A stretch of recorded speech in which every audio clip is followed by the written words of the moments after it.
Reliance Jio ప్రకటనతో telecom రంగంలో పెను సంచలనం సృష్టించిన ముఖేష్ అంబానీ మరో సంచలన ప్రకటన చేశారు. ఎప్పటి నుంచో ఊరిస్తున్న జియో ఫీచర్ ఫోన్ను రిలయన్స్ లాంచ్ చేసింది. 40వ రిలయన్స్ ఏజిఎం సమావేశంలో ఇండియన్ ఇంటెలిజెంట్ ఫోన్ అంటూ ముఖేష్ అంబానీ ఈ ఫోన్ను ఆవిష్కరించారు.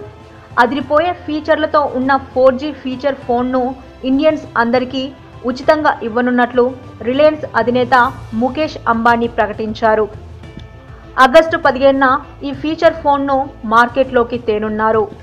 ఆగస్టు 24 నుంచి బుకింగ్స్ ప్రారంభం కానున్నాయని తెలిపారు. అయితే ఈ ఉచితాన్ని మిస్యూజ్ చేయకూడదు అన్న కారణంగా 1500 సెక్యూరిటీ డిపాజిట్ తీసుకోనున్నట్లు అంబానీ చెప్పారు. దీనిని 3 ఏళ్ల తర్వాత తిరిగి చెల్లిస్తామని అంబానీ స్పష్టం చేశారు. సెప్టెంబర్ నుంచి ఫోన్ల డెలివరీ ఉంటుంది. అయితే ఈ ఫోన్ వాయిస్ కమాండ్తో పనిచేస్తుంది. ఫోన్ చేయాలన్నా, SMS సెండ్ చేయాలన్నా వాయిస్ కమాండ్తో సులువుగా చేసుకోవచ్చు. అన్ని రకాల పేమెంట్ సర్వీసులను ఈ ఏడాది చివరి నాటికి ప్రారంభించనున్నామని తెలిపారు. భాష అనేక్ భారత్ ఏక్ అంటూ 22 భాషల్లో మొబైల్ యాక్సెస్ ఉంటుందన్నారు.